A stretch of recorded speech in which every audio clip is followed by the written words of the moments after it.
அனைவருக்கும் வணக்கம். சட்டம் அறிவோம் நிகழ்ச்சியிலே உங்களை சந்திப்பதில் பெருமகிழ்ச்சி கொள்கிறேன். அரசியலமைப்பு சட்டப்பிரிவுகளை பார்த்து வருகிறோம். இன்றைக்கு சரத்து 22 பார்க்கலாம். 22 ஒரு முதன்மையான சரத்து. அதாவது கைது செய்யப்படுவதற்கான நபருக்கான உரிமையை சொல்கிறது. கைது செய்யப்படக்கூடிய நபருக்கு உரிமை என்னன்னா, கைதுக்கான காரணத்தை அவருக்கு சொல்லணும். வழக்கறிஞர் வைத்துக் கொள்வதற்கு ஆலோசனை பெறுவதற்கான உரிமை இருக்குன்னு சொல்லணும்.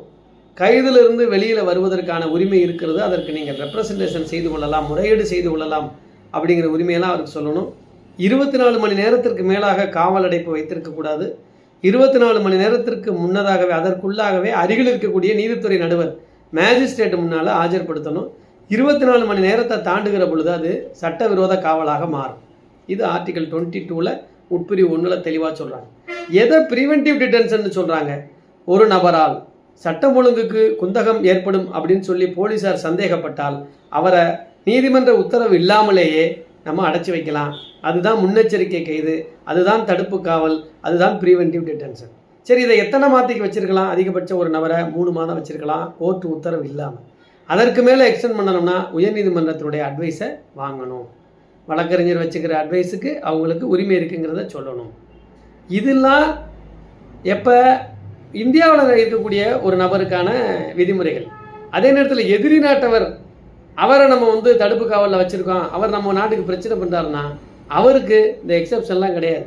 அப்பீல் ரெப்ரசன்ட் பண்ணுறது, அவருக்கு காரணத்தை உடனே சொல்லணும் அப்படிங்கிறதெல்லாம் அவருக்கு கிடையாது. அவரை பொறுத்த மட்டும் நம்ம ப்ரொசீஜர் எஸ்டாப்ளிஷ்டு பை லா, சட்டத்தின்படியாகவே நம்ம நடந்துக்கலாம். அதில் இயற்கை நீதி கோட்பாட்டுக்கெல்லாம் வேலையே இல்லை.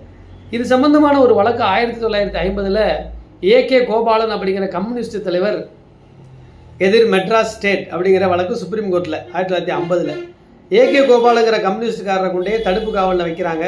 அவர் என்ன சொல்கிறாரு? என்னை போலீஸார் எந்த இன்ஃபர்மேஷன் இல்லாமல் தடுப்பு காவலில் வச்சுட்டாங்க, எனக்கு இது அடிப்படை உரிமை 14 அடிப்படை உரிமை சட்டத்தின் முன்பாக சமம், எனக்கு எதுவுமே சொல்லலை, 14 அதில் பறிக்கப்படுது. பர்சனல் லிபர்ட்டி, என்னுடைய தனிப்பட்ட வாழ்க்கை போச்சு, அதுவும் பறிக்கப்படுது. நான் ஸ்பீச் அண்ட் எக்ஸ்பிரஷன், நான் என்னுடைய கருத்து சுதந்திரம், பேச்சு சுதந்திரம் தடைபடுது அப்படின்னு சொல்லி ஆர்டிகிள் 14, 19, 21 எல்லாம் தடைபடுகிறதுன்னு சொல்லி சுப்ரீம் கோர்ட்டு போனார். ஆனால் சுப்ரீம் கோர்ட் என்ன சொல்லிடுச்சுன்னா, சட்டத்தின்படியாகவே தடுப்பு காவல் சட்டத்தின்படியாகத்தான் உங்களை கைது செய்திருக்கிறார்கள்னு சொல்லி 4:1 4 ஜட்ஜஸ் அதிகமாக சொன்னதுனால மெஜாரிட்டியாக சொல்லி அந்த தடுப்பு காவல் செல்லும்னு சொல்லிட்டாங்க. ஆனால் அதே நேரத்தில் ஆர்டிகிள் 14 படி அவருக்கு காரணத்தை நீங்கள் உடனே சொல்லலை, அது தடுப்பு காவல் சட்டத்திற்கு விரோதமானதுன்னு சொல்லியிருக்காங்க. அதே நேரத்தில் பர்சனல் லிபர்ட்டி 21ங்கிறதுல நம்ம இயற்கை நீதியை பார்க்க முடியாது, ப்ரொசீஜரல் எஸ்டாப்ளிஷ்டு பை லா சட்டத்தின்படியானதை தான் பார்க்க முடியும்னு சொல்லி அதை அந்த பாயிண்டை, அவர் சொன்ன பாயிண்டை ஏற்றுக்கலை உச்சநீதிமன்றம். அதனால் இந்த தடுப்பு காவல்கள் இன்றைக்கும் தொடர்ந்து கொண்டு தான் இருக்கிறது.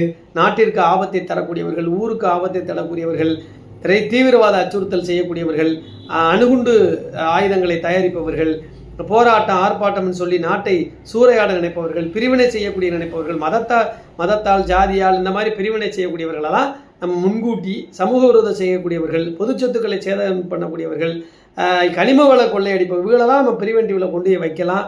அதுதான் ப்ரிவென்டிவ் டிடென்ஷன். இதைத்தான் அரசியலமைப்பு சட்டப்பிரிவு 22 தெளிவாக சொல்கிறது.